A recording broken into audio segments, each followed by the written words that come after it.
with faith and love in an ever-ending way, you'd feel bright today. It looked like you're on fire, feel it in your heart.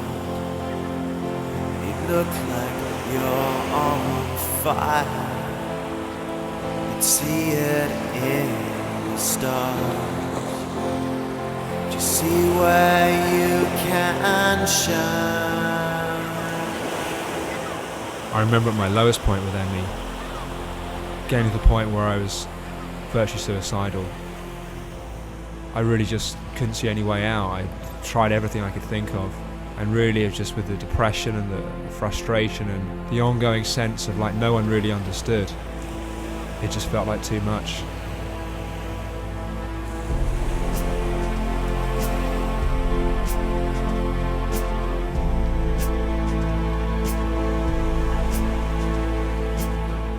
There was a point though when I started to really understand what was going on and to really start to have an image of seeing a way out. So take it now, there is a place for you.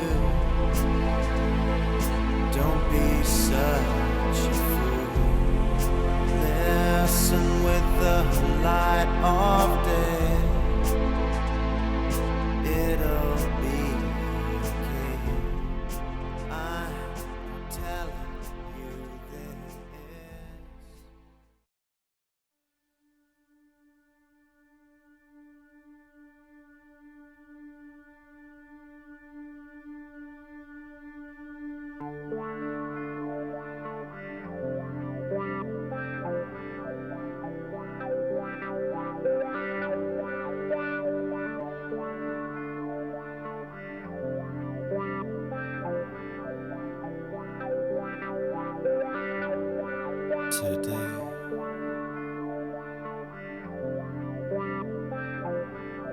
Today I am overcome.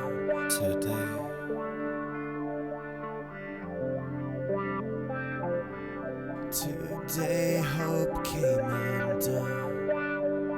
There were so many days when I thought I was never going to get better. For me, it didn't take long before Emmy was my life. It was like everything that I ever had and ever loved was taken away. It's like when someone takes a carpet and sort of when you're just on your back. Yeah, there were days where I thought I'd be in this house forever. I'd wake up in the morning just feeling like I'd been beaten with a baseball bat. It was kind of like being in a tunnel and just never seeing the light. It was like my whole world had been taken apart. About a year into my illness, I really did think that I'd never have energy again. I remember being fine, and in the space of I think it was about 2 weeks, I couldn't read half a page of a book for no reason. And I think it was about 4 months before my A-levels. And it was just like, this doesn't make sense at all. And because I had no idea what was going on, it was the kind of, keep going, fine, keep going, keep running, good plan. So the more I do, the faster it will pass. And it just didn't. Worked full-time after my A-levels, went to university, got to about a month before Christmas, and I'd been there for 2 months and hadn't turned up for a week and a half in a row. And so I left, did Christmas, and then didn't get off the sofa for about 2 years. I think I remember going out, apart from to the doctors, I think I went out 3 times in about 2 years. Oh, God, it was horrible. Before I got sick, I had a pretty active life, or a very active life really. Out on my bike all the time, just living a normal life of someone in their late 20s. Just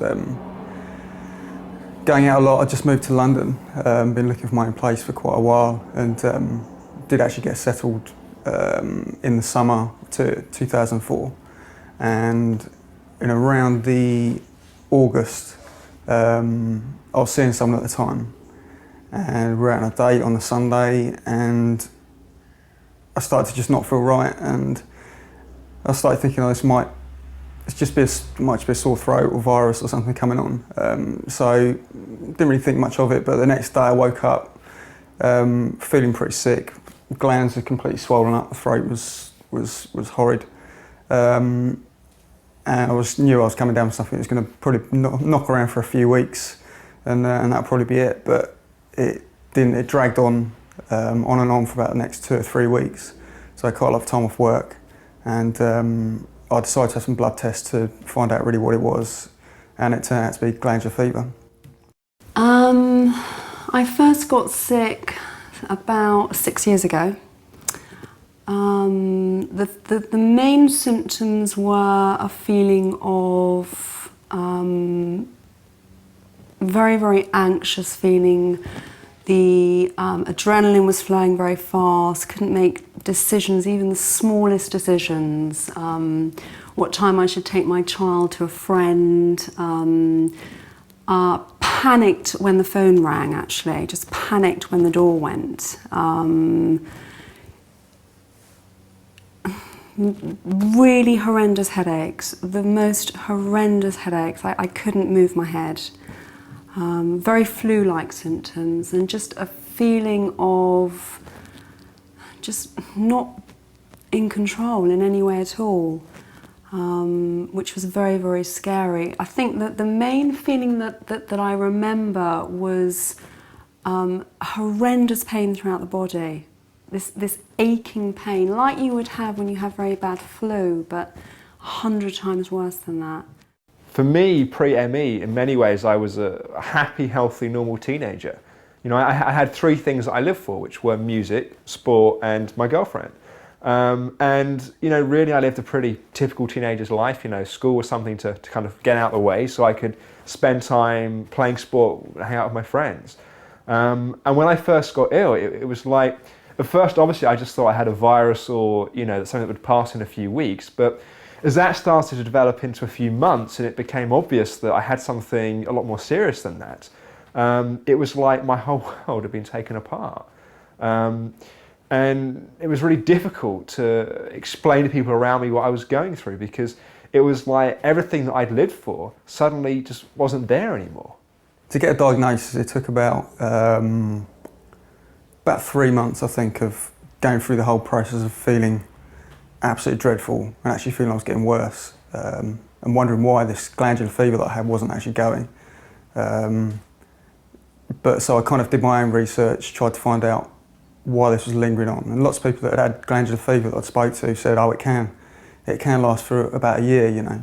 But I thought the general trend would be upwards and towards health again. But it was actually getting worse, and I think after about 3 or 4 months, I had decided that I probably have got ME, and at that time I did see my doctor, and he kind of agreed with that diagnosis, which was a relief in a way, but really everything I'd read about ME was saying that you don't really get over it, or maybe you do to a degree, but you don't ever fully recover from it. And for me, having the kind of lifestyle that I did, it was a very scary prospect to have to live with this thing at such a time in my life. Before I got diagnosed, I had no idea, just no idea what was going on, and would run a lot and put as much effort into it as I had been. And you run through some lead, nothing happens. You're putting all that effort in and you don't go anywhere, and you feel like shit. And it was just, no idea what was going on at all. And you can't explain that to people, because you can't say, well, I've got this or got that. It's just odd, it's horrible. So I guess diagnosis was actually quite a relief. It's like, okay, well, I got this. Nothing they can do about it. So for 5 minutes that didn't matter. 5 minutes, that kind of, at least there's a label, whether they can do anything about it or not.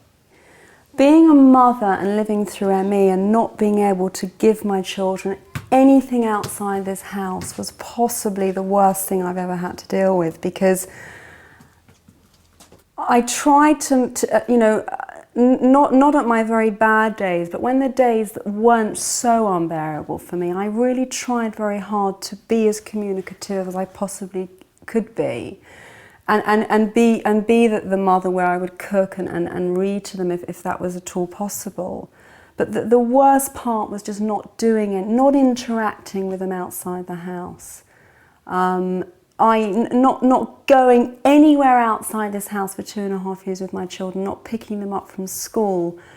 And that time with children is very, very precious, because the conversation in the car at that time is actually very important. So I didn't have any of that. Weekends were no different than weeks for me, and for children the weekends should be.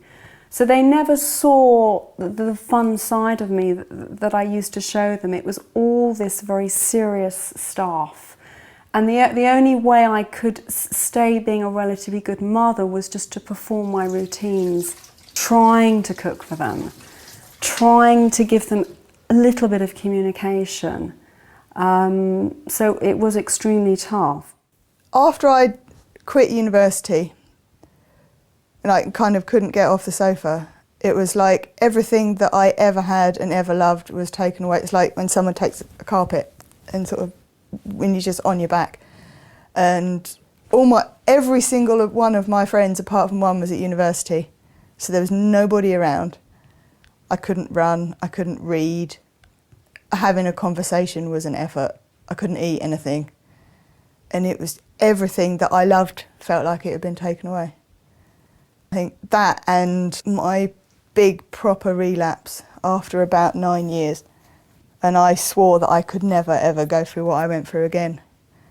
And then I had to. Oh boy. Just the first couple of months were the most scary. Just to think that I might have had to go through that cycle of 8 years of making it so slowly. And then it felt like it was hit by a truck again. It was horrible. And I guess it was a kick up the arse that I needed, but not fun at the time. Absolutely horrible. For me, being diagnosed was, on one hand, it was a relief that finally I had this label, but as soon as the doctor said it sounds like ME, I said, well, great, well then what do we do about it? I'd really grown up in kind of the belief system that if you get ill, you take a pill and you get better. And the fact that we couldn't do that was devastating. The only person I'd ever known with ME was a teacher at school who was, overweight lady in her 50s that couldn't teach PE. And that suddenly it looked like my life was going to go in that direction. And, there I was at 16 years old, and that was the only reference that I had for ME. The initial symptoms for me were mainly about my sleep. I just wasn't sleeping at all. I found it really hard to relax, really hard to wind down at the end of the day, even though I hadn't really been doing much. To actually get quality sleep was really difficult. And muscular pains were quite a big feature for me. I'd wake up in the morning, probably about 4 or 5 every morning, just feeling like I'd been beaten with a baseball bat. Just absolutely horrendous pain in every muscle in my body, which was just getting harder and harder to cope with, because no matter how much I tried to relax, it felt like I'd been exercising. It felt like I'd been really working out when I'd just been sort of laying around. So it just makes no sense in your head why that's happening. And also I had this constant sensation of dizziness all the time. So I had this sort of light-headed, drowsy sort of feeling which just takes over your life. Because standing up for longer than a couple of minutes, not only was it hurting my muscles and being just really uncomfortable, I also felt like I was going to fall over a lot of the time. So I was always holding on to the worktop or holding on to a wall or whatever. And that's quite a difficult thing socially to sort of try and explain and try and get other people to understand. When it's such a misunderstood sort of illness, you end up trying to hide it, finding ways of trying to look normal when you know deep down that you're just not. My worst day with ME, and it was just, I remember it so clearly now. I was lying in bed all day. I couldn't speak, breathing hurted. To breathe was sore actually. And the only thing that was going to keep me almost not in hospital was the fact that I knew that my children would be home at 3 o'clock. And when the kids came in that day, I couldn't communicate to my son. My daughter didn't actually come up to me that day, but and I'm really pleased she didn't, because I was in such a terrible state. The only thing I thought I could do to try and get through the next few hours was to possibly take some Nurofen. I just thought maybe that would help me, because I think I was going to die, actually. If anybody could say to you, do you know the feeling of death? I would say yes, I was close to it then. I managed to write down literally Nurofen, and I pointed down the stairs to him. He got me my Nurofen. But the panic in his face I will never ever forget, because I think he kind of thought that he needed to call an ambulance, but he didn't. So the fact that I caused that panic in him was catastrophic to me, because he was far too young to deal with that kind of panic, because not only did he have panic, I wasn't giving him any instructions what to help me with other than giving me a tablet, which didn't help anyway. So that was definitely my worst day. For me, it didn't take long before Emmy was my life. Because after 3 or 4 months of constant fatigue to the point that walking 100 yards was a major struggle, constant headaches, muscle aches, terrible dizziness, that it becomes all consuming. And suddenly, my brain was incessantly asking 3 questions. What's wrong with me? Why is it wrong with me? And what do I do about it? And the fact that I wasn't getting those questions answered, Emmy was my life, and it really was that way for 7 years. The biggest insult was that people thought I was lazy, which, oh man, that made me want to punch. I would have got up out of bed for that.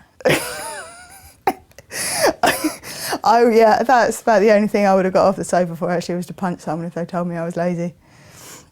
But yeah, it was just horrible.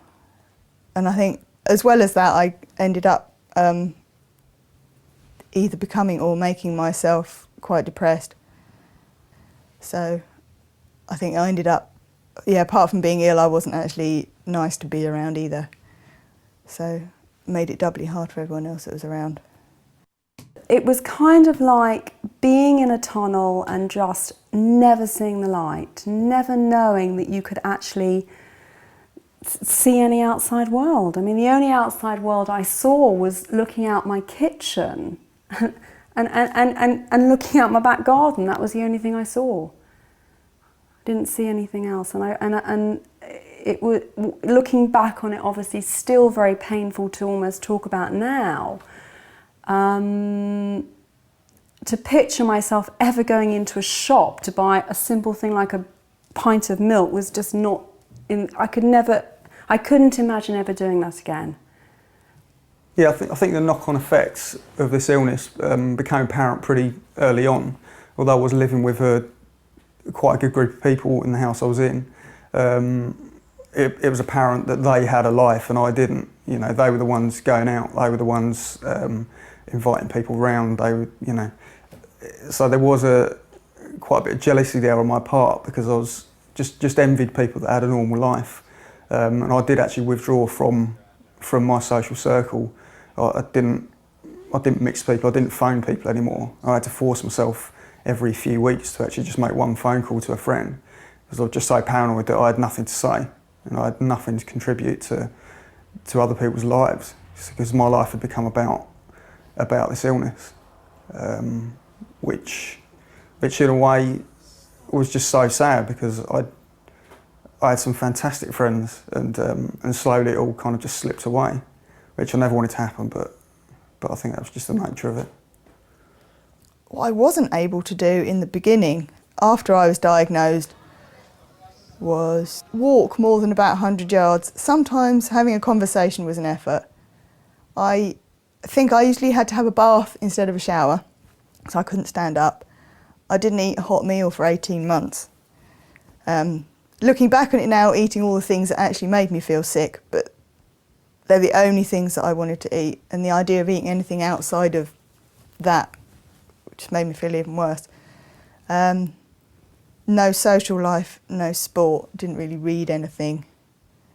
I think my day was I'd get up, sit on the sofa, watch the telly, have a bath about lunchtime, sit on the sofa, watch the telly, go to bed. Which was, I think before I got ill, I don't think I'd sat down for 5 minutes, ever. So it was, and daytime TV is shit. Horrible, all of it is horrible. And I suddenly started watching reruns of Emmerdale at lunchtime and kind of cared. It's like, wow. I'd get up, start work about 10, try and have my studio in the house as near to my bedroom as possible. You know, I was in the next room to the place I was working, so I'd literally have to sort of walk 10 foot to get to work, if you like, which did obviously, you know, give me a bit of relief because I just didn't have a lot of energy to spend. And then I'd have to concentrate because I sculpt. I have to concentrate for sort of maybe two hours at a time. But it was quite nice to be lost in that for a while, to get away from it, to escape from the physical symptoms. So I'd sit very still and just try and get a day's work done. And actually, I liked the process of being lost in the work. It didn't feel like hard work. It just felt like a nice place to be. So that's what I focused on, and it has actually worked out positively for me. There were so many days where I thought I was never going to get better. There were so many days I thought I would never ever walk outside this house. I would never ever go in the car again. I would never ever meet a friend for a drink. I'd never ever go into a shop again. Never ever go on holiday again. There were days where I thought I'd be in this house forever. I think the last period for me was when the pain and discomfort were just so constant that I realised that I'd had to make a big life change to deal with this and to get my life back on track. I was trying to keep up with a full-time job, although I'd cut down to 3 days a week, and I was working from home, so that was pretty handy. I was able to keep a job going, but I realised that I'd have to move back with my parents, which was a massive deal for me, to sort of admit defeat, if you like. But I knew looking at it in that way wasn't going to help. If I was looking at it as defeat, then it was going to end up being that. So I tried to look at it in a positive light and see this as a way forwards. So I did that. But the reason why I had to move out was mainly because I couldn't earn enough money to keep, to justify a place in London. And the pain and the discomfort of trying to keep a life going, like doing your shopping, all these sort of everyday things, it was just wasn't possible. So I needed to get other people's help to make it happen. I think for me the worst period was really 2 years in, when I kind of looked at 2 years of my life that had just disappeared in constant exhaustion, and all the symptoms that I was experiencing, and the few friends that I stayed in contact with at this point went off to university, and I was now a year behind in school, and really at this point I had nothing that was left. And for me that was really rock bottom, and I got to the point that I was pretty much suicidal. I phoned up someone close to me and said, look, I hate my life, I hate everything in it, I don't want to be here anymore. And really I had a conversation which made me realise that if I wanted the events of my life to change, then I was going to have to be the one to do it, that I could wait for the doctors and scientists to come up with some kind of magic pill, but that probably wasn't going to happen. And so it was rock bottom, but I guess when you hit the bottom and you really hit it hard, there's only one way to go, and that's up. And for the next 5 years, my life was still about ME, but suddenly it wasn't about surviving ME, it was about recovering from ME. The treatments that I'd done prior to coming to the clinic was because I'd done a lot of reading about ME. I just thought that the main thing I can work on first of all is to build up my immune system, because it was so wrecked. I would have someone here maybe for a short while and I'd catch a cold. So I thought that should be my main angle. So I started to go down Chinese therapy and did that for a little bit, but sort of gave up. Although I'm the sort of person that would always see something through to the end. I wouldn't normally give up halfway. So I actually saw this woman for a year, and it kind of made me feel a little bit stronger, but it could have just been that I just wanted to, I don't know. The treatment that did really help me, because I had a huge problem with my neck and a huge problem with my back, was an osteopathy program, which unbelievably was only 10 minutes from my house. So they used to come here and do treatments on me to work on the lymphatic system. And I think it wasn't so much the treatment, it was the fact that that continuity, someone was coming to my house every week, very caring person, I could talk to them, and they would kind of understand what I was going through, but it didn't touch the emotional angle of the illness. It did help me physically though. Initially, I hadn't really tried anything. I just tried eating well, tried just generally looking after myself and trying to give myself the best chance of sleep that I could. But when it came to about the 3, 4, 5 month mark, I decided to start trying whatever I could to try and get better and look at it as doing one thing at a time. So I tried acupuncture for 6 or 8 weeks, which went along with Chinese medicines I was taking as well. Although they were relieving symptoms, I didn't really feel they would get into the root cause of what the problem was. And deep down, although initially they're quite exciting things to try, you think this could be it for me. I never really felt like this was going to cure me. It was just a case of alleviating symptoms. I also tried hyperbaric oxygen therapy, which was sit in a decompression chamber and breathe pure oxygen. And that actually really did help my sleep and just generally helped me to, it helped my lightheadedness a bit, which was very helpful because that was a major symptom of mine. But other than that, I just tried everything. Just tried nutrition, I tried changing my diet, I tried supplements, drinking tons of water, general positive thinking. And anything else I'd read about, I'd give it a go, but deep down, I kind of knew these things weren't really going to cure me. It was just a case of I wanted something positive to focus on, so I'd try anything. Yeah, I heard about the clinic through, there was an article in some ME magazine saying, this bloke is coming down to talk about this. He practices in Harley Street or something. So I went down specifically to give him crap for being in Harley Street and how dare he charge anything, because he can help people, how dare you charge anything and be in Harley Street, you bastard. So yeah, went down specifically to shout at people, which I ended up being, I think, 1 out of the 3 people or something from that talk that actually went to actually see Alex. I think one of the things which to me is really important about the clinic is the fact that, I had ME, was able to get better, Anna's had ME, got better, and we have dozens and dozens of people that we've treated that have similar stories.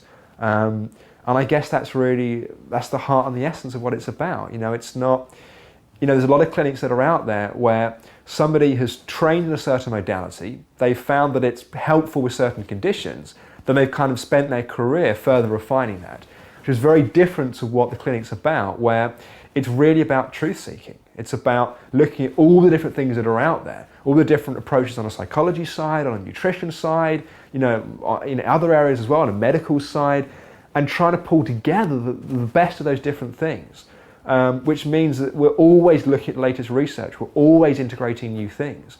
And I think people are often surprised that they'll phone us up and say, have you heard of this new approach? And if we've heard of it, we've at least researched it, and often if we think it's valuable, we've integrated it into our protocols.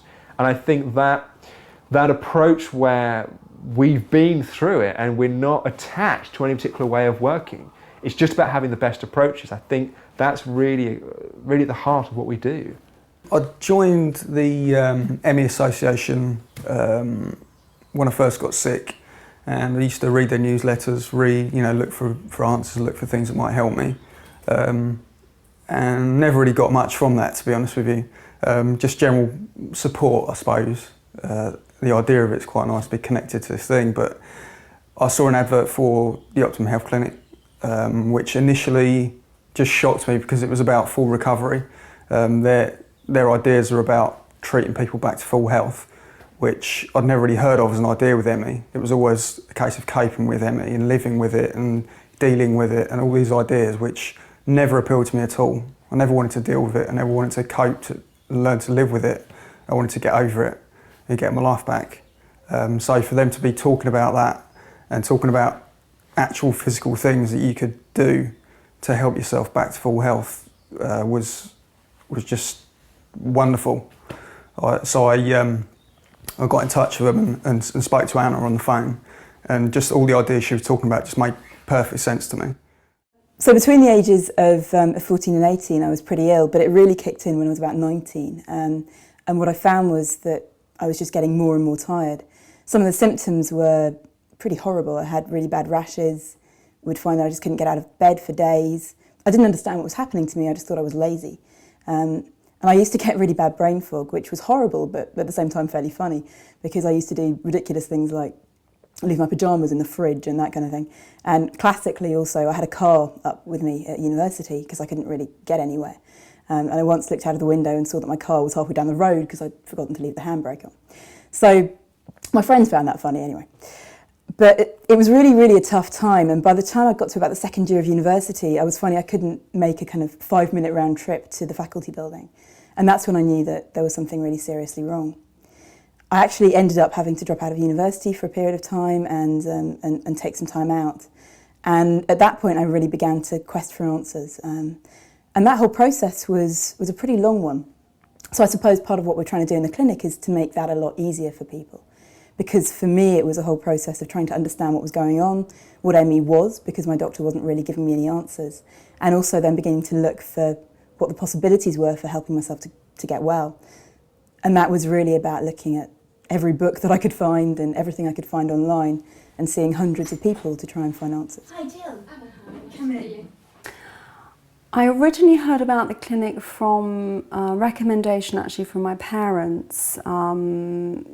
I'd been through a huge amount of different treatments, really just thought I just cannot be bothered, because to actually go to these treatments was a huge pressure on me.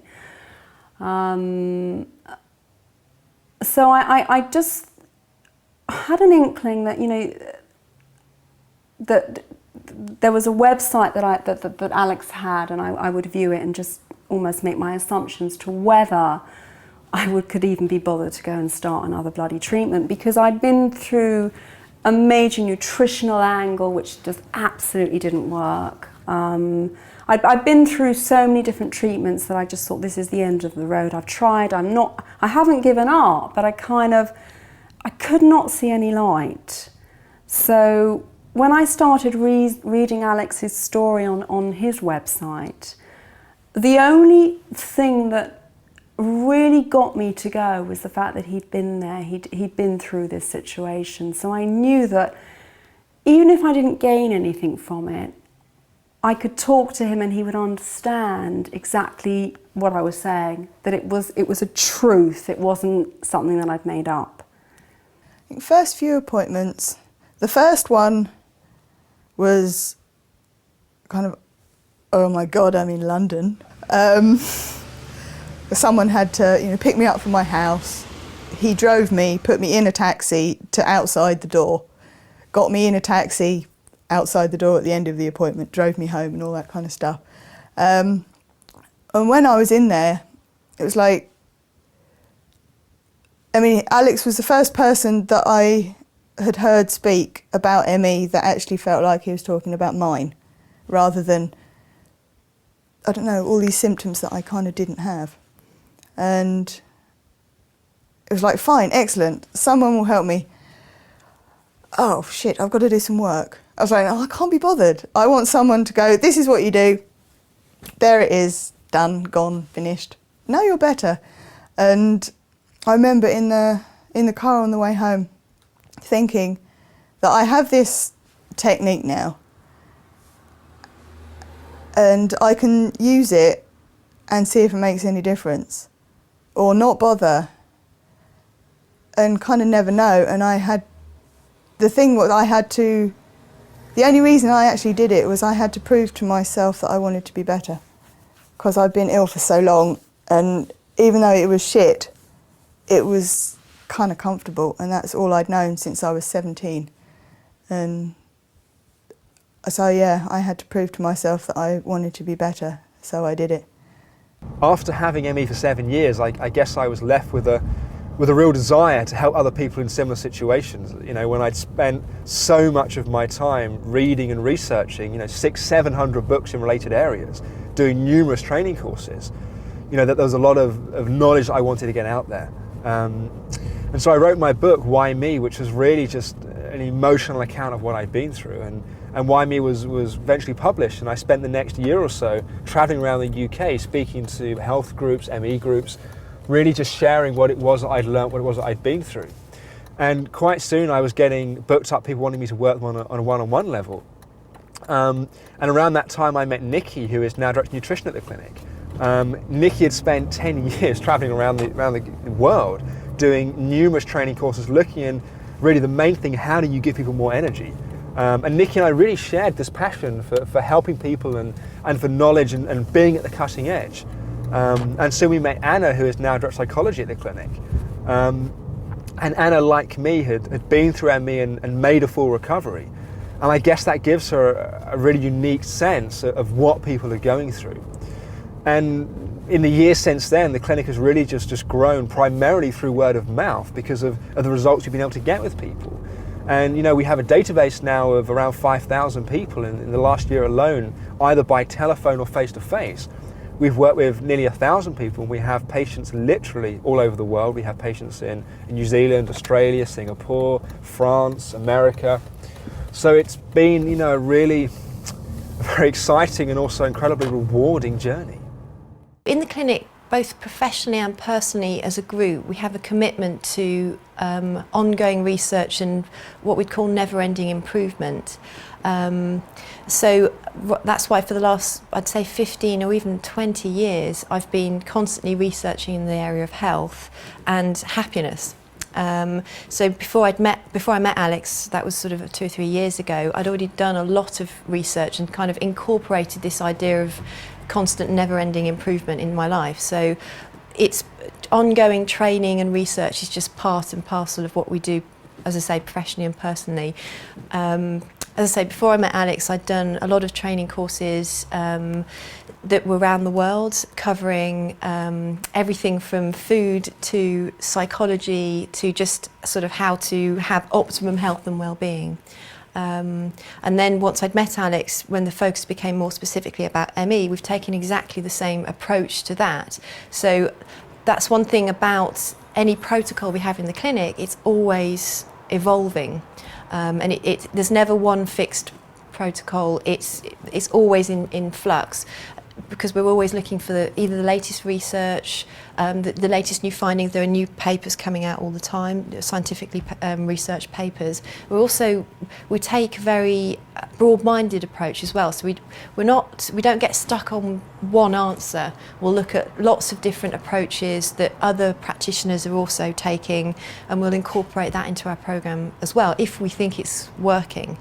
So that kind of commitment to that sort of improvement and research means that we're pretty much keeping up to date with the very latest stuff that you can get. I mean, the aim is to provide the very latest treatment that you can possibly get in the UK for ME.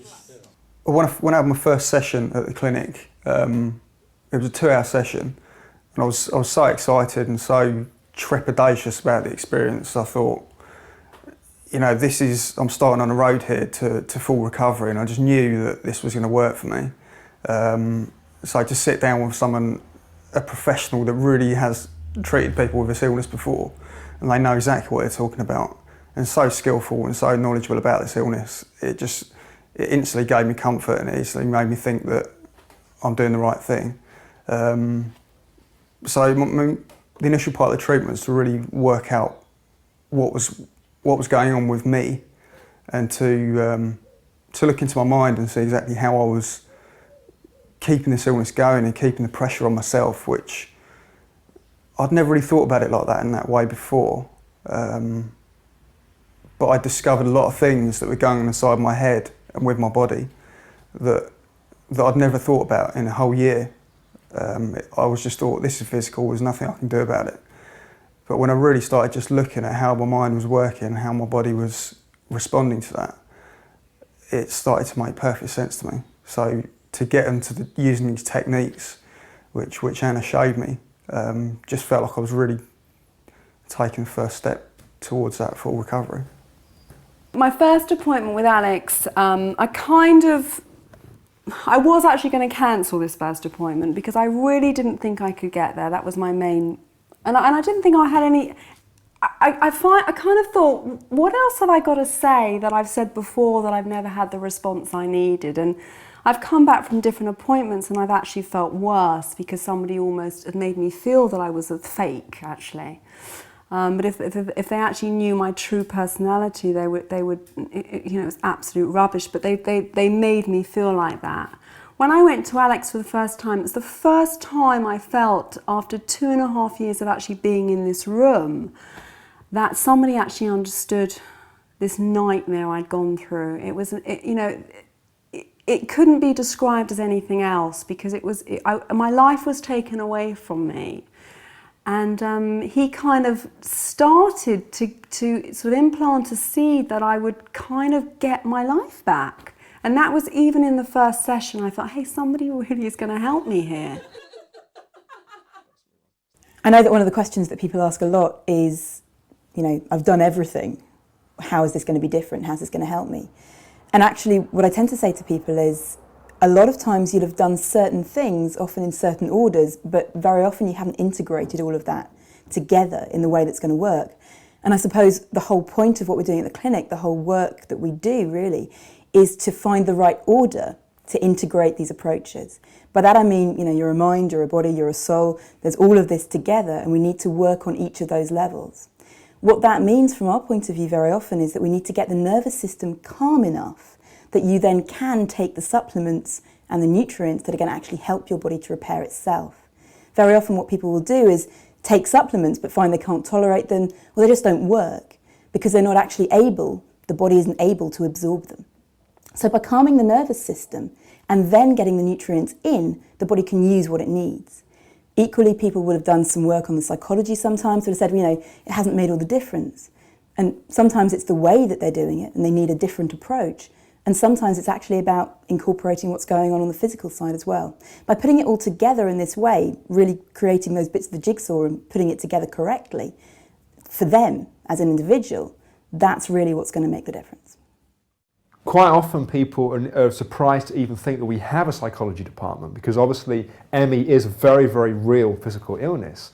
And yet at the same time, one of the things we've consistently found is when the body's in a calm, relaxed, healing state, of course it's much more able to heal.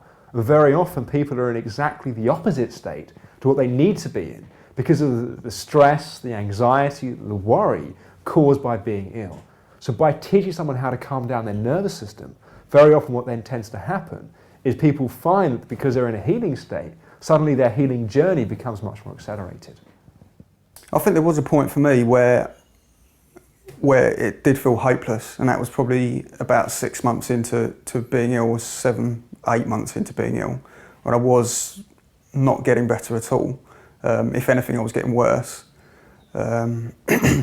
And to be in that state of mind, to think that you're never going to get over this, or you're always going to be living with this illness, was just an absolute nightmare, really, because your life is over. As far as I was concerned, the life I wanted to live was over. But then when I did start using the techniques and I did start continuing with the treatment, it gave me that hope. It gave me that belief that I could do this, and something real to do as well. Yeah, there were times that, I feel better, but I'm not healthy yet. And just the idea of being okay, but not healthy for the rest of my life was just no way. And yeah, sometimes it does feel like nothing's happening for a long time, and you still feel a bit crap and you've done too much and now you're lying on the sofa again. But the more the more that happens, or the longer it went on for, sort of doing all the treatment and stuff, the less that happened, and it's maybe kind of taken a little bit of, you know, looking back last month, well, I just wouldn't have done that. And now I've only laid on the sofa for 1 day instead of 3, and well, I just wouldn't have done that. I think it was the second session that I really felt that it was going to be too much pressure on me to actually go and see Alex, actually in a car. So I was given the option that Alex could actually come here, which made me feel much safer, actually. So to me, that second session, already I'm just talking about the second session, was a session where he taught me a tool that kind of stopped this unbearable level of anxiety, which I'd never had in my life before. So that was kind of when that session had finished, I actually started to feel more energised. I started to believe that, yeah, I think I can start to get better here. So it was mainly that a tool that I was given that with the belief of him, because he was so passionate about getting me to where I needed to be, because he'd been there every step of the way, that belief in him was immediately installed in me. So as we've been researching the area of ME, the research and our own experience is showing that there isn't really a homogeneous group of people with ME. There's essentially a whole group of people that have been labelled with this chronic fatigue syndrome, you know, ME, but that the underlying causes can be so different for each person. That's one of the reasons why the scientific research hasn't actually come up with anything sort of specific on the physical side to show what's actually physically wrong with people who've been diagnosed. Because there are basically all these different groups. You know, some patients, some people have truly had organophosphate or pesticide poisoning, and that's created all the symptoms of ME. There are so many other different things that can cause fatigue in somebody that to say that everybody has pesticide poisoning, or everybody it's just about psychology, or everybody it's just a hormonal imbalance, is just not right. And you have to really investigate which specific thing someone has.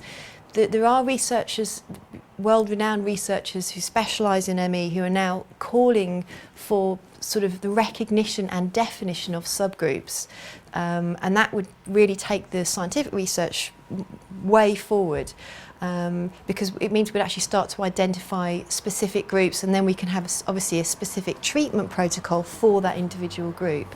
So the whole testing side of things in the clinic, when we see patients, the history taking, all of those things are absolutely vital, because for some patients, their ME is coming from mostly digestive problems and food intolerances. Others it's organophosphate problems. Others it's liver problems and mitochondrial function. And other ones there's a large psychology aspect to the illness. So it's really our job to help find out which subgroup that this particular patient belongs to, and then treat accordingly. So a lot of people think that it's just the virus that they get that causes ME, but actually it's the whole situation around them getting that virus that is actually the thing that's really important to understand. That virus is often the trigger, which is the last straw on the camel's back. But prior to that, as you've just been telling me, often there are lots of situations, maybe stress at work, maybe family or friend emotional problems going on in the background, and it's almost like this whole combination creates the point where the body can no longer cope. Yeah, so it's a whole melting pot of stuff going in, but not one of them stands out as the reason. Exactly. Mm-hmm. And then of course you've got all the stress and anxiety of actually being ill. All those questions about what's going on, why it's happening, and what you're going to do about it, which, as you know, is really, really stressful as well. Mm. So on top of that last straw on the camel's back, you've got a whole another load of anxiety and problems. I think the first 2 or 3 months of treatment were quite hard to get your head around. Although the hope was there and the belief that this was going to work was there, because I was getting a lot of support from Anna. It was still a difficult process to really believe, because I was still so physically unwell. But I think the first things that I started to notice, for instance, were my sleep was improving, which was starting to have a knock-on effect on my energy because I'd wake up feeling a lot more refreshed than I had. So after about 2 or 3 months, I was starting to sleep pretty well. I was having the odd bad night, but that was really because I was worrying about things that I was going to be doing during the day. But the more the time went on, the more I got used to this process of calming my mind down, and because I was seeing results, it was helping me to believe in it that much more. I think one of the things which most surprises people about us, and I think it's one of the things we've probably got the best known for, and I guess for me it's the thing that I'm probably the most proud of, is when we have patients that don't fit within our protocols. You know, although our protocols are constantly evolving and we spend a lot of time in meetings each month and actually weekly discussing how we can improve what we're doing, and we're always following the latest research. But when we have patients that don't respond the way that we'd expect, that we really do hang in there in a way which often surprises the patients. But I guess that's really for 2 reasons, that it's from those patients that we learn the most. That's where we go, you know, this is not working the way that it could do, how can we do it differently? And often we'll discover something new. But I guess also they're the patients which emotionally, it's by far the most rewarding to help, especially when we know they've probably been to 20, 30 different practitioners, sometimes over as much as 35 or 40 years. So to see changes with people where they're that severely affected and they've been that resistant, obviously not intentionally, but their bodies have been that resistant to help, that's incredibly rewarding. Okay, it's quite difficult when patients ask us if we have a specific protocol on the sort of nutrition, physical side in the clinic. That's very difficult because we don't have a fixed protocol. It's evolving all the time because we're always incorporating new research and new findings. But also, there's no one specific protocol because every patient's different, so the protocol is going to be made very specific for that person. And that's one of the reasons why we do these free 15-minute chats with patients, so we can actually check out things like what have they done in the past, and certain questions that we ask, so that we can actually establish how we can help them, if we can help them. And obviously it's a chance for them to understand. If I get a little bit more information about their background, I can give them more specifics about the sort of treatment we might follow with them based on that chat. So that's the best way of finding out specifics about the protocol we would use for you if you're an ME patient wanting to come to the clinic. To meet other people that were going through a similar journey that I was actually not at all in my equation while going through this horrendous ordeal at home, because I didn't want any outside influences to doubt any of my recovery. So I really tried to steer away from meeting anybody else with ME. I didn't want to have that label. But then Alex got me together with a course that he was doing with other people that were on maybe not exactly the same level as me, but on different levels, but they'd been through this experience. And at that stage, I was ready to hear and listen. It did actually really help, actually, because I think that the hardest part of this is the loneliness of it. And maybe if that feeling of loneliness is maybe contained a bit more at the beginning, then the desperation wouldn't be as huge. So I think it was hugely important at the stage I was at. I don't know, it's like someone showing you what's at the other side of the tunnel, because you have, you know, your own tunnel and there's the light at the end of the tunnel, yes, and I'm feeling better, and there's someone you can see that's through the tunnel on the other side, and it's just like, oh, wow, and they're real, and it's not just super people, you know. You have, I don't know, I think Alex has a bit of a, not from him, but people see him as a bit of a Superman. And yes, he does 1,000,000 hours every week, and he does this and he does that. No, he's so fit, and he goes running. It's like, yeah, not me. It's like, but then you see people that are just normal, and they go to work and then might go out with their friends or, don't know, go to the gym, and it's just normal, and it's like, wow, cool. So it isn't just like scarily super people that get better, it's just normal people. And to see that is I think that's more inspiring than seeing super people get better, because super people are just super people and are great at everything anyway.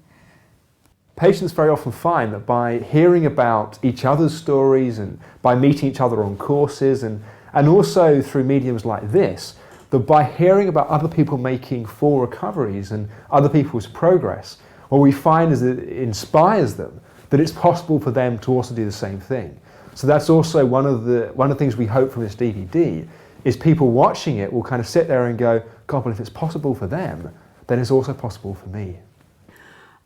Before this course was running in London, and obviously I hadn't been out the front door properly for 2.5 years. So for me to actually think of actually getting up to this course was just like, it was almost like it was out of this world. I just couldn't ever believe that I would ever be able to do it.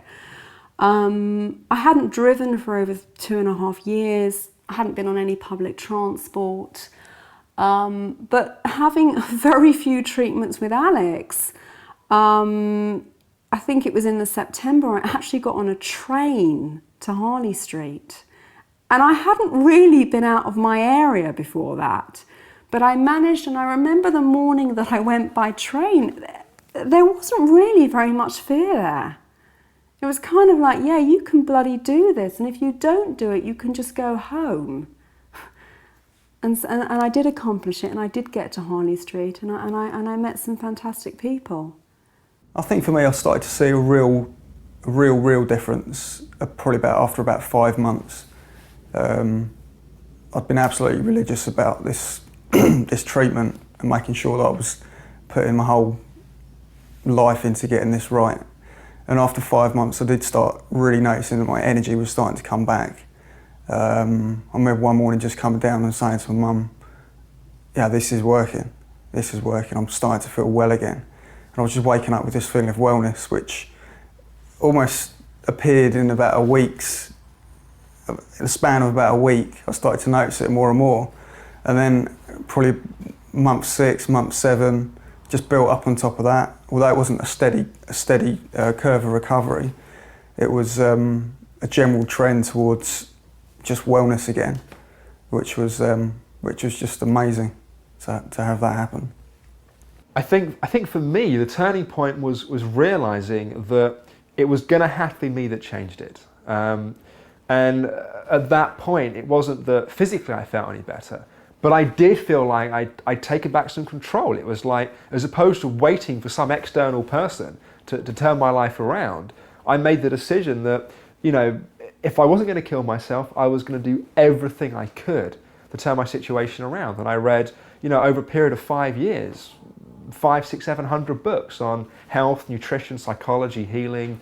You know, I saw over 35 different doctors, practitioners, therapists, did numerous training courses in physical work, psychological work. And I guess embarking upon that journey in of itself gave me hope. And there were a lot of things that I did that made no difference. And there were things that I did that did make a difference. And some of those things obviously are part of our protocol at the clinic now. But I guess I knew that I was really starting to get out of it when, you know, I was able to do a few hours study each day. You know, I was able to go for a 15-20 minute walk. That I could sleep through the night without having nightmares. You know, we're not talking about at this point a particularly exciting, healthy life, but there were signs of progress. As I started to realise that yeah, this is an option. I actually can get better now. There is something in my body that's kind of working, and my brain is allowing it to do that. There was a feeling of disbelief. I thought I would fold up. It would be a very short-lived situation. I would maybe be okay for a few days and then I would go back. But of course I did have the symptoms that were still apparent, but I was in a calmer state with them, so they weren't so virulent in the system. There was a world out there that now I thought I could actually be a part of, where before it wasn't an option. There was times actually that it felt really slow and not a lot was happening, and there are times that I had to, It's I kind of sit down and think, well, yeah, no, it doesn't feel like anything's happening, but a month ago I wouldn't have done that, or had I done that, that would have killed me. And it was kind of slow, but in it being slow, you get to see every step of the journey. And I remember walking to the supermarket for the first time, and I phoned up about 5 people when I got home just to tell them that I'd been to the supermarket. And I think, yeah, if someone had just sort of sat you on a chair and say, here, have a pill, or, woohoo, yeah, look into my eyes, not around my, you better, I wouldn't have known what it was like to walk to the supermarket. And that sounds kind of strange because most people just walk to the supermarket unless you're sick. And it was like, oh, okay, I actually appreciate being able to walk. It's like 400 metres to the supermarket. And it was exciting. And I think, unless you've had it taken away, you totally and utterly take it for granted. And it was like, oh, I can walk to the supermarket. And phoned up everyone, and it was all quite exciting. Well, I think focusing on my artwork was in a way similar to what the treatment is. It's about taking your mind off those worries, those patterns of thought that you do get into. So I suppose in a way I'd always had something that was taking my mind off of ME. And for me it was my work. It was something that was allowing me to focus elsewhere and to take that pressure off myself. It was something I just generally enjoyed doing, and something that I could escape to when I needed to. And that's been constant through the illness. I've never really let up on that. It's something I've stuck with, and something that's helped me a lot. Having energy when you didn't have it for 7 years is like being let out of prison. You know, I felt like for the 7 years that I was ill that, you know, there were really simple things that I wanted to be able to do that I just couldn't do them. And now, if there's something I want to be able to do, to just be able to go and do it. You know, there are times that I forget, you know, what it was like to really to not have the energy. But I guess, you know, treating patients and, you know, running the clinic, I'm kind of reminded on a daily basis what it's like to not be able to do those things. You know, and we have patients where for them that appointment that day is the biggest thing they've been able to do in 2 or 3 years to be able to make it to clinic. And yet, you know, I'm there at clinic and I know that I'm going to go out afterwards when I get back home at midnight. I'm probably going to do an hour's work. You know, that it's just part of normal life. But when you haven't had that and you kind of remember, God, do you appreciate it? The point I realised that I could actually really be okay and get back to full health was starting off with things I started to do with the children more and not actually having to plan a strategy to do that. I remember when I was really sick, I had to go to a school concert and I planned a strategy to actually be able to get out of this concert if I had to. It's kind of like digging a tunnel if I needed to. So I kind of knew I was getting better when I didn't have to build in any strategies, build in any excuses to leave. It was kind of an automatic feeling that, yeah, I can do that day, there's no problem, I'm not going to have a panic attack. I know I'm going to be fine, I'm going to feel okay when I get back, and if I don't, I will rest. So it wasn't like if I come back and I feel ill, oh my God, I'm going to go downhill, what's going to happen to me? I was kind of okay with just feeling a bit tired sometimes. So it was almost like Alex gave me approval to be okay with how I was feeling. Where before I was so desperate that no one understood, so maybe I fed it more that way, I don't know.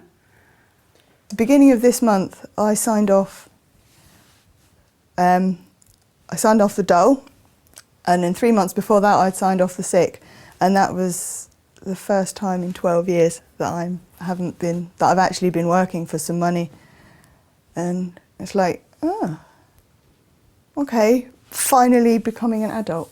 I think, you know, it takes, maybe 12 years, longer than some people, but. Yeah, I mean, when I first went out on my bike after being ill for so long, it was about 1.5 years, since I initially got ill, to going out on my bike, and to be able to do that was just an amazing experience. Just to go out a couple of 100 metres down the road initially was just felt normal to be doing that. It didn't feel like I was forcing it. It didn't feel like I was doing it because someone had told me to do it.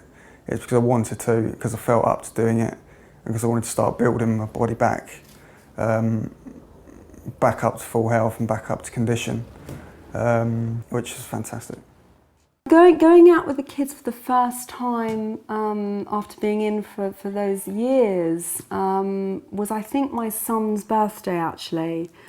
And I'd missed 2 of his birthday celebrations because I hadn't been well enough to go. And it was surreal. It was surreal because I could actually see my son smiling, and it sounds a very strange thing to say, but smiling in a way that was just a naturalness about him that I hadn't seen for years actually. Because when you're in a house with children, it's it's tough stuff, most of it actually. You don't always see their true characters. So I missed a huge amount of that. I missed 2 years of almost his life outside the house. So for me, I can't even explain it with words because it was a feeling I had that I almost wanted to contain inside. But it was a thrill.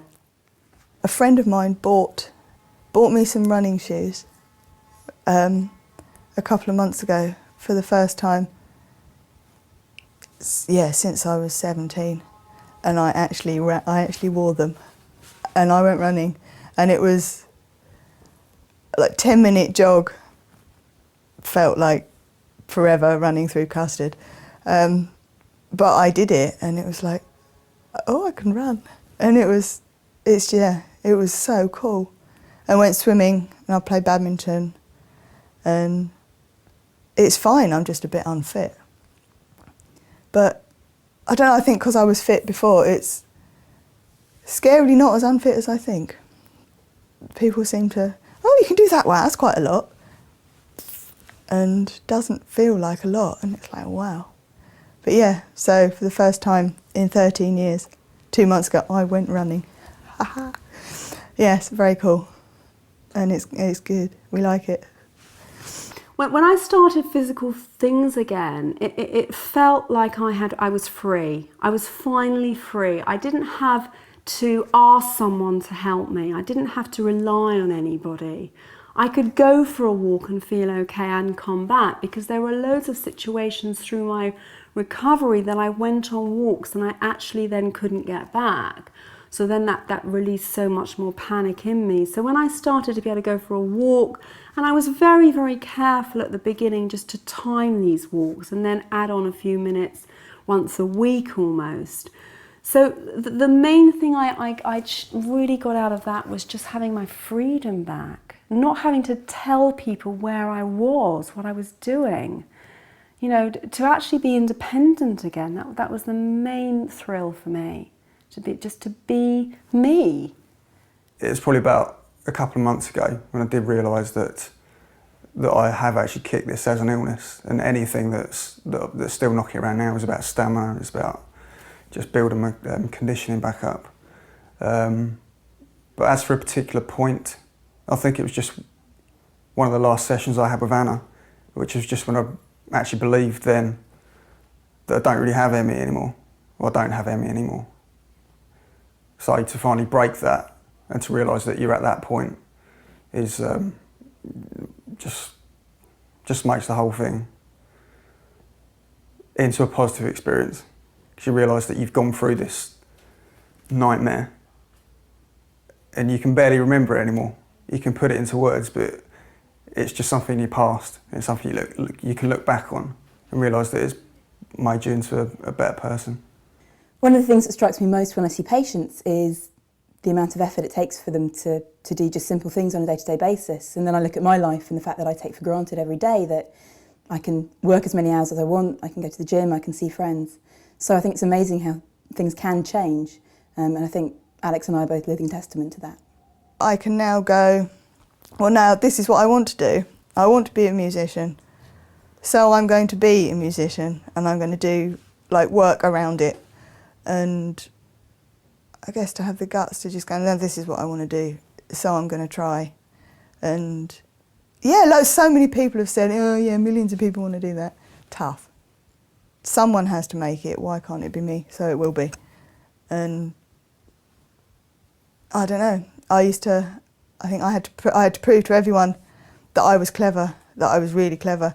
And now I'm a musician, and one of my jobs is that I'm a cleaner. And I would never have done that, because, oh my God, people would think I was stupid. But I'm not stupid, so who cares? And to be able to do that and not have to go, oh, well, yes, I've done this and done that, and look at me, look what I'm doing now, I'm so intelligent. It's just nice, and now I'm doing kind of what I feel like I was born to do. And I didn't choose the bass, it chose me, kind of thing. And it's just like, well, this is what I'm supposed to do, so I'm actually now going to do it. The things I really appreciate about being well again are very, very simplistic things, actually. I absolutely adore walking through the country, and I have it right on my back door, really. And to actually know that I can go for a walk with my neighbour with this beautiful dog through the country, I really appreciate those things so much more. Knowing that I can go for a swim and not have to limit my lengths. Knowing that I can actually just swim until I'm ready to get out. I don't have to time it anymore. I can just do it and finish it when I'm ready and finish it when I feel comfortable. Not to be more spontaneous, that's the main thing for me, because my life is so regimented with the children that I didn't have any spontaneity for years. Everything was programmed, routine, every single thing where I was going, everybody knew where I was going because I wanted to make sure I would come back and be well. So I think spontaneity, to me, is now my most important possession. Well, when I was sick, when I was really ill, about a year into my illness, I really did think that I'd never have energy again. And in a way, I'd forgotten what it was like to have energy. You just get so used to having this general feeling that your plug isn't plugged in, your energy plug isn't plugged in. And it does start to feel like now that plug is just plugged back in again and the energy is flowing back through me. And I just feel so much stronger. I can do things now that I dreamt about doing when I was laying in bed for so many months and months on end. To get your energy back is, it's like you've almost been reborn. You're experiencing like a new lease of life with it. Yeah, energy-wise now, fine. I can't really remember what I felt like before I was ill anyway, but now I'm doing 2 jobs, both part-time, nothing huge, but in 3 bands as well, which is kind of what I want to do full-time eventually. And I mean, I'm having people now that have never been sick saying, God, you're busy, aren't you? God, have you got the energy for this? And it's like, I don't really see it like that. It's just, this is what I want to do, so I do it. Sometimes it would be nice to lie down. I never thought I'd say that. The idea of, oh, a day with nothing to do. Oh, lovely. Whereas the idea before of having a day with nothing to do was horrible, because it was just like every other single day meant I was ill. And now to have a day of being able to sit on the sofa and watch film and read a book is really nice. It's interesting, you know, people will hear about my story, and they'll if someone's really ill and they kind of have that ME belief system that I think is very easy to kind of get sucked into, and they'll say, well, either Alex was never really ill, you know, really properly ill, or he hasn't made a full recovery, because I think a lot of people have this belief system that if you have ME, you can't always have it for life.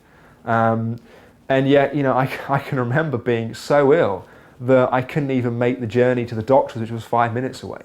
And, you know, I can remember being so ill that I would just lie there in bed after sleeping, you know, for days and still feel like all I wanted to do was sleep. And other times where I just couldn't sleep. And yet in my life now, you know, in the past years, I've had several work experience people, and I've not had a work experience person get past 4 days keeping up with my lifestyle. One of the things that I'm known for is sometimes working 80, 100 hours in a week. I probably average 60 hours a week, which I'm not saying is necessarily a healthy, balanced life. But when you're young and you're passionate and it's something you believe in, and you've been through 7 years of illness, you kind of come out running, and you really, there are things that you want to do. If I look at the level of energy that I have now, it's higher than the average person, and certainly in terms of mental concentration. That I can, if I need to, and I don't necessarily want to do this all the time, if I need to, I can focus for 16, 18 hours a day. I can exercise, I can do all the things that I want to do, and I would certainly say my health now is better than it was before I was ill, because I have things that I do in my life, like doing regular yoga, looking after my nutrition. I make a pint of vegetable juice every day, which means that I don't do that because I don't want to be ill. I do that because I want to have optimum health. That's why the clinic's called the Optimum Health Clinic. For me, it's not about, kind of avoiding getting ill again. It's about, really living life to the full. And if there's something we want to do, being able to do it with energy, with passion. I think what I've learned from this experience is, it's just, when I think about it, it's been quite a spiritual experience. I've got in touch with part of myself really that I never really knew existed. Got in touch with a strength within me that I never really knew existed. This made me realise that I can achieve much more with my life than I was before, and not to really live with fear. Because if you can go through this experience and come out the other side a stronger person and a better person, you can actually achieve anything. And to have that way of thinking now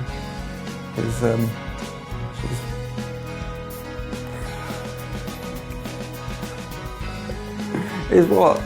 It's just great.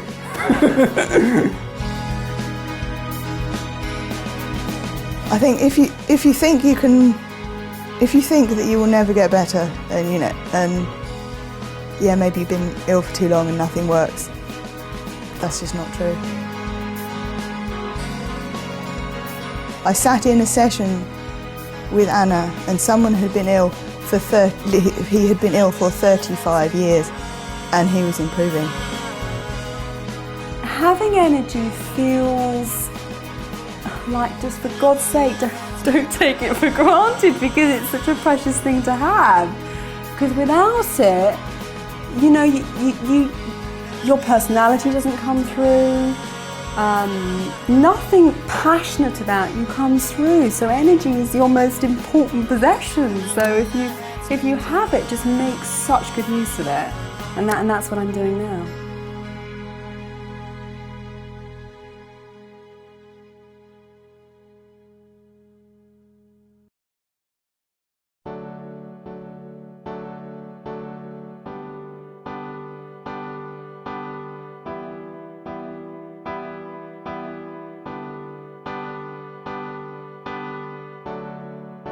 Say it is easy, say it is fine, say it is so I'll feel better.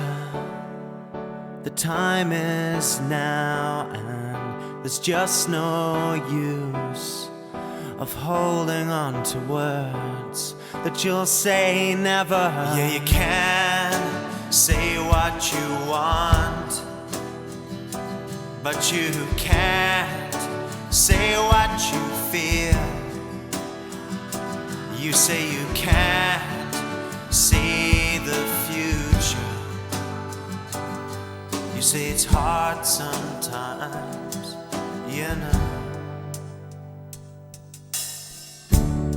I'm not saying it's easy, and it may take time, but hold on to this.